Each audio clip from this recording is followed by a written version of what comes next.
Thank you for joining us for another episode of That Solo Life, the podcast for PR pros and marketers who work for themselves. I am one of those people. I am Michelle Kane. My company is Voice Matters, and I am here with my wonderful co-host Karen Swim, who pulls all of us together at Solo PR Pro. How are you doing, Karen? I'm doing great, Michelle. How are you? I'm good. First day of summer is behind us, and Can I be perfectly honest and tell you that I missed it? I almost did too. I thought, I still think we're in that.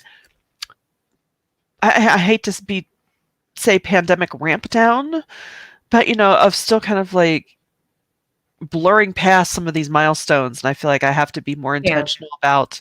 Oh, right. This is this day. This is what I normally feel on this day. Yeah.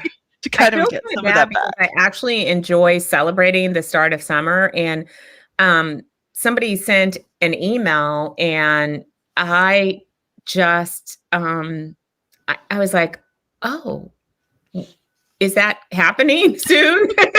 Still like not computing that. I know. It happened and I missed it. So yeah. Oh, July 4th is when? Oh my gosh. But yeah. I'm not in touch with that at all. No. We've got time. Well, I'm excited to kick off summer with a little spice, a little sauciness for the summer. Yes, today we're going to talk about hot topics. Hot topics. We certainly have. They're hot. I mean, outside of the PR world, people will be like, is that really your version of like a hot topic? This is not the Wendy Williams show, but how you doing? In line with our branding.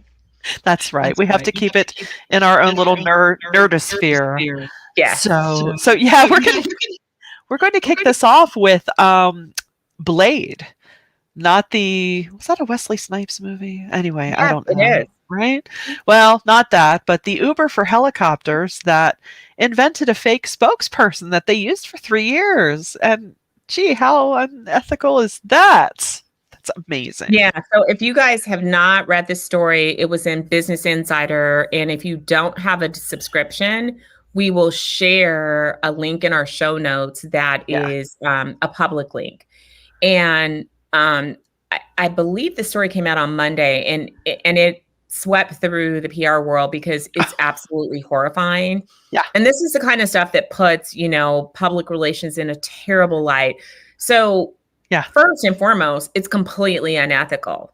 I still am shocked every time I read it again, because it was the CEO of the company who created this fake name and fake person, and they made it a real person, and he was the spokesperson for the company for 3 whole years. So the lie was sustained. The lie involved the rest of the company. So imagine, we talk a lot about ethics and how ethical leadership produces the best results, and how it's really important to have a foundation of ethics and to have this culture of two-way communication so that your employees are comfortable mentioning red flags. And the CEO initiated this unethical behavior, roped his entire staff into it, had people calling and booking meetings with this fake spokesperson. Right. And the lack of trust from the media is one level of it, but how are customers supposed to trust anything that you say when you weren't even honest about who your spokesperson was? Right. And I mean, the lengths to which they took this, they had a blog on Medium under this fake person's byline. And then they created this whole internal drama when this person that doesn't even exist was let go. And that was shortly before the company went public, because surely they had an idea that, we might get found out. Well, guess what? You did get found out, and you sound ridiculous. And now you expect us to trust you to take us up in the air? Yeah, yeah, exactly. And that's a really good point, because we know, if you go back and look at Edelman Trust Barometer over the past several years, you will see why we're hammering on this topic. Trust is so critical, Yeah. and it always has been, because you buy from people that you like, know, trust. Right. If I'm going up in a helicopter, I want to know that the company has a great safety record. And if Yeah. you lied about your spokesperson, what else are you lying about? Are you lying about your Right. safety standards? Are you lying Right. about your records? I mean, it just calls everything into question for me, and I'm sure many other consumers. Here's the thing that I still cannot understand. Yeah. It's so unnecessary to create a fake persona to talk to the media. The Right. CEO could have been the spokesperson for the company. Many Right. of our own clients, our CEOs are one or the only spokesperson. That's Exactly. perfectly acceptable, and it's a great thing. The media loves talking to the CEO of the company and getting that leadership perspective and getting the broader vision. So Right. I have no idea why they felt the need even to engage in this unethical behavior. It was just dumb. Yeah. Like, it was a dumb decision. And to take it to the degree they did, just it was just turned around to be so flat out disrespectful to anyone that Yeah. they work with. That, oh, you think this is cute? You think this is funny? I mean, what is the Well, point? can you imagine newsrooms across the country who spoke with and covered this Oh, person? Because what they don't understand is that as a reporter, this is your job and your integrity, and you're right. a professional as well. And to find out that you published something that was really a lie, Yeah. and now you don't even know if any of what they said was true, because they Right. couldn't even be, honest about who you were speaking with. I Right. feel like it really is not just disrespectful, but you put those journalists in a terrible position within their Yeah. own companies Right. and make them look bad. You have diminished their integrity with their audience as well, and that just is not okay to me. Yeah. No. It's not okay. No, it makes no sense. It was a really stupid move, and it kind of speaks to our next hot topic of, it adds to the notion that as anyone with a keyboard who can string a line together can do our jobs. It's like, oh, okay, I understand you. And we've all seen how this does not work. And, some companies are still okay with that, and some, thankfully see the error of their ways and they come back round. But another trend we are seeing, and it's not even only in our industry, but the great resignation. People are just quitting their jobs. We are seeing staffing shortages everywhere. And, in some industries like the summer restaurant industry, I know, Yeah. living as close as I do to the Jersey Shore, they rely on a lot of foreign college students coming in and working for the summer. It's Wildwood's usually full of Irish kids who come for the summer to work, but the COVID has Yeah. really put a kibosh on that. So between that and people just reevaluating, I get Well, paid. it's funny that you say that, because Yeah. that's working in reverse too. We've got other countries, saying, come work here for a year. We'll give you free rent. We'll give Yeah. you this. We'll give you that. And, people are like, hey, I wanted to be a digital nomad. This is a great opportunity. Yeah. Airbnb had something where you could come and live in their different properties for a 1-year contract of just, working and living from everywhere. So, Yeah.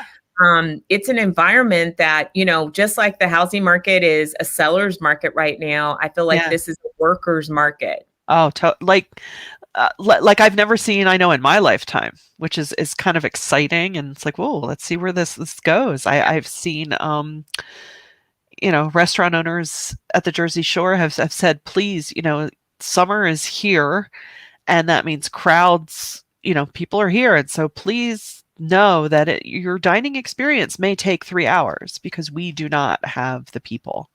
So just know Yeah. accordingly. Yeah. Yeah, And we're seeing, airline short. I mean, yeah, there is definitely, and I'm sure that many of you solos out there, I'm seeing this with my clients, they're having a hard time filling positions. yeah, They're paying great money and yeah, great companies, and they are just not finding the talent. But I yeah. know that you guys are like, okay, but we're solo PR pros. What on earth does this have to do with all of us? We're going to tell you. Because the great Opportunity. resignation does not have to be about just traditional employees. We think that solos need to get in on some of this action and start to get a little more chutzpah and resign from some of those rotten, horrible, toxic, abusive clients. It is a market where the work is out there, and it drives me crazy when I hear solos say, maybe you had a downturn during the pandemic because of the markets that you serve and you're kind of rebuilding your business and Sure. you're a little shaky. And I completely understand that. So know, first of all, that I understand it and we empathize with your position. But what I hear are things like, well, I only have one client right now as I'm building my business back up. And so I have to do this, or I have to keep this work, or I have to do these things they're asking me to do. And I know that this is not the right way. But I have to. No, you don't. You have to if that's what you believe, because that's what you believe. But if you believe that, hey, I don't have to take anything that is not aligned with the business that I want to have and the life that I want to have, then that's true too. And we want you to see that there are agencies that can't find people. They can't find talent. They're shorthanded. There are internal departments that are overwhelmed right now. They can't focus on anything because they have too many priorities and they can't do all the work themselves. There are companies that need to get their brand out there. They need help with their brand storytelling. They need help with, earned media. They need help with content marketing. So there is just an abundance of opportunities for solo PR pros. And in this environment, you need to seize this spirit of, we're not going to take it anymore. Cue the quiet riot. That's how I feel like. I feel like there's this big, I feel like everybody is giving everything a middle finger. Like, we're not going back to the office. You figure out a different way for me to work. By the way, take your job and stick it where the sun don't shine. I just feel like people have just the pandemic has unleashed this confidence in people. Like, I'm not doing that. I'm not taking that. It has. It has. We've had too much time to think. Too much time to think. And it's and by the way, while I was off working at home, being really happy, I realized I don't want to commute for a whole hour to and from work every day. Right. And all of those meetings that you pulled me into in my office, I don't want to do that anymore. And how about I realized that I kind of hate you too.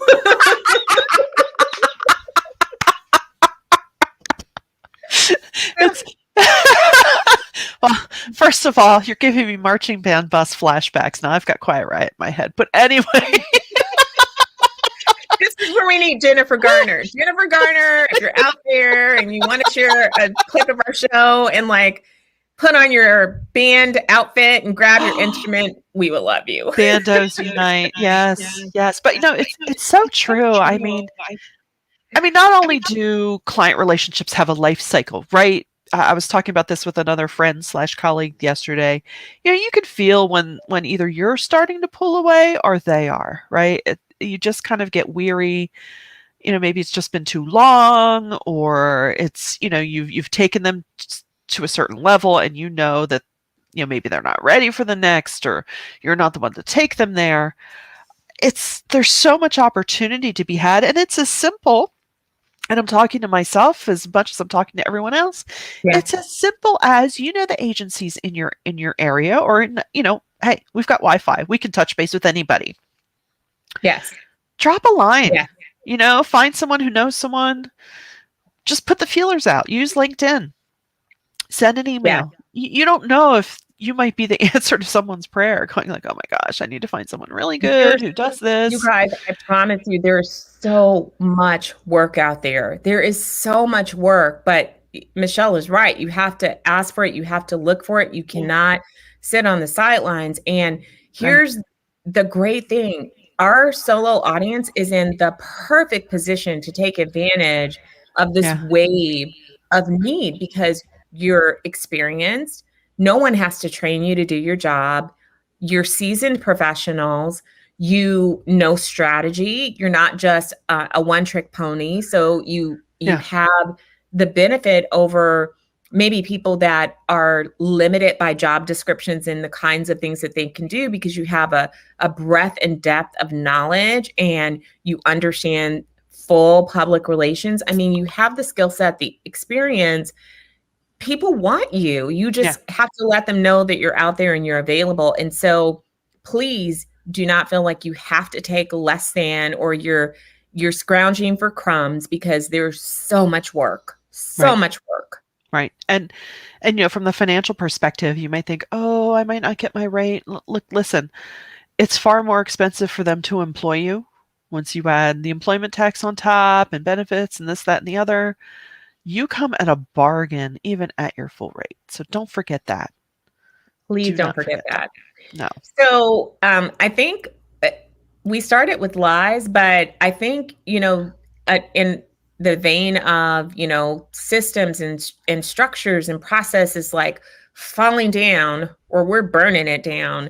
It seems like athletes are leading the way at changing Yeah. the media relations for their sport. And I think that that is going to have some overflow. Yes. I kind of love this. I Yeah. love the media and I love the journalists who are addressing this trend as well and are so self-aware and saying, it's not them. Maybe it's us. Maybe we need to look at how we handle these press conferences and do it a little bit differently. But I Right. love that this whole infrastructure is crashing down Yeah. around us. Yeah. Because it It's needed to die. yeah. It started with the bravery of Naomi Osaka, who said, I'm not doing these press conferences, and I had no idea that these were contractual obligations. And I think, I'm sorry, you're an elite athlete. Your job is to win at your sport, not, oh, and then you have to sit at this table and be peppered with questions. That's right, Finnegan. If you're my I dog barking in agree. agreement. I Uh, agree. And I think it speaks to that whole like blurring of the lines. Like I yeah, truly enjoy sports reporting. I love a deep analysis of the game. I love, it- when it sticks to the sport itself. And yeah, it's nice to get, background stories on the athletes, but I think that this whole cuz it feels like it's an ambush style interview that thank you tabloids for that culture really taking hold in journalism. And so I think that and that's created a lot of problems, right? Because now everybody is writing for links and clicks and it's not the journalists that want to do this, it's the media properties that employ them that are all going for the gotcha. And that whole gotcha culture has taken over for great reporting. And I know that journalists want to do great reporting. They love the meaty stories. And, and if they're humorous, they want to write humor stories. They all want to do their jobs because they're professionals too. And they're right. caught between a rock and a hard place as well. But I think this needs to change and it will be better for them because they get to go back to doing what they really went to school to do, what they trained to do, what they Right. want to do. And not, have to play these stupid games. And I Yeah. always like cringe, like somebody just lost a match and you're asking them these questions. It's so demoralizing and Yeah. so like ick. Like, Yeah. how the hell do you think I feel? It's like the stories where somebody's house burned down and you say, how are you feeling How do right you now? feel? Well, how do you think I I feel like feel? punching you in the face because I just lost everything that I had. Well, That's how I really feel. and I think too, there's a couple of things on this front. Just because you're an elite athlete doesn't mean that you are skilled at fielding, a full-on press conference. That may not be in your wheelhouse. It's not like you're Yeah. a singer or an actor where your job is to communicate Yeah. and talk about the art that you're communicating. You're hitting a ball with skill, you're strategizing. That's not I remember, back in the 70s, the Phillies locker room, Steve Carlton never gave an interview. Like, he's Steve Yeah. Carlton. He's one of the best pitchers in the world. I don't know what his reasons were, except maybe he thought, I'm not good at this, or I'm a quiet, private guy, or what I did on the field, I gave you enough to talk about. You don't need to ask me about it. I don't know. I Those are mean, I my have to guesses. say, if we go to the world of entertainment, Beyonce doesn't do interviews. Right? doesn't Right. make her any less entertaining. I No. know that Chip, our friend Chip, hey Chip, has made a point that he has a different point of view, that he feels that athletes are not just athletes, they're entertainers, but he does agree that they should accommodate mental health issues. Oh, And I totally. we concur on that point, that that needs to be taken into account. And I think Yeah. that applies to everyone. Yeah. Um, and so he's saying that, the prize money comes from eyeballs to watch on TV, and a lot of the TV time is not the matches and the games. That's a good point too. So I think let's look at how we can make the system better. Yeah. And Not so predatory. yeah, I mean, and I think I get the entertainment part of it, but that entertainment for me, and I think for other Yeah. fans of any sport, is the play. It's the game. It's the Yeah. sport. It's what they Yeah. do on the courts, that and on the fields, that's where you're entertained, because you love the game, and you love watching people play it and excel at it, and that's where I don't think that they owe me their life. I don't think Right. that they have to be put on the spot and made to feel uncomfortable. That's not entertaining for me. Maybe it is for some people. And again, I do enjoy, reading good profiles and learning Right. more about their strategy. But I think that we're talking about a timing issue. And I think that it should be on their terms, quite Yeah. honestly. Yeah. I think, yeah, especially in the the area of sports. I almost said arena of sports, but we don't want to do bad puns here on that solo life. Yeah. Where it's Why almost a not? We're PR people. where it's such a data driven. You're either the fastest or you score the most. It's not like asking Meryl Streep, well, how did you embody this person to make me cry for 20 minutes, kind of thing. Although Yeah. I will say good Yeah. sports No, I writing. agree. I Good sports. agree. Shout out to good sports writing. There is a certain romance to good sports writing. I can read World Series articles that just make me bawl like a baby. So shout out to those reporters who can spin a good yarn Can I that way. just tell you that don't hate me. I know you and Daria. I'm not a baseball fan. I That's enjoy okay. going to baseball games. I know Chip is also a baseball fan, and he actually, is a ref too. But Oh, I wow. don't like watching them. Yeah. But I What's your sport? love those reporters that write those great baseball stories. I Right? read them, Yeah. and I enjoy them. And I'm not even somebody like, Yeah. I don't know what he's talking about and some, the technical stuff. And I don't know the people, but I'm sorry. Umpires. That's That's an all right. umpire. I See, let I it go. told you, I'm like, we know what you meant. The I know people that baseball. call the things. Yeah. Is it a ref? Well, well, I'm still getting out of my Sixers depression. So,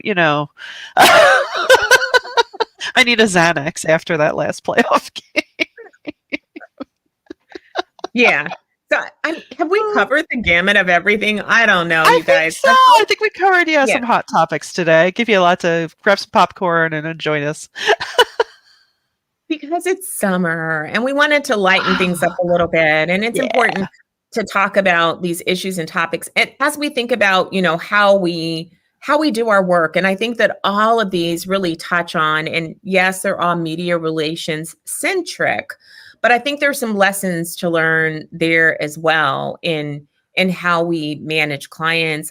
One big takeaway from the Blade situation, and I know none of our solos would do this, but I also know that all of us have had clients ask us to do crazy things like that. I Yeah. too have had a client, we were involving a customer in the story, as we often do, to add more color and to give it more context. And the customer wanted to be anonymous. And I said, well, then we can't use them.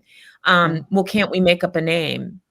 And the client in their mind thought that that was perfectly okay. And I'm like, so no, because that's kind of not how this works. We're not making up names. If he doesn't want to talk to the media, then that's fine. We move on. We find a customer who is willing to talk to the media and use their real name. Yeah. Yeah. So people really in their heads think that this stuff is okay, which is where I question all of the counselors within the Blade organization. Did no one stand up and say, this is not okay. Yeah. Was no one? Apparently not. Certainly a culture thing. Certainly a culture thing. But Let's not work in any of those cultures. no, let's not. Let's aim higher and better. And we thank you for joining us for another episode of That Solo Life. If you have some hot topics that you'd like us to discuss, please send them our way. Check it out at soloprpro.com and send us a note. But until next time, thanks for joining us on That Solo Life.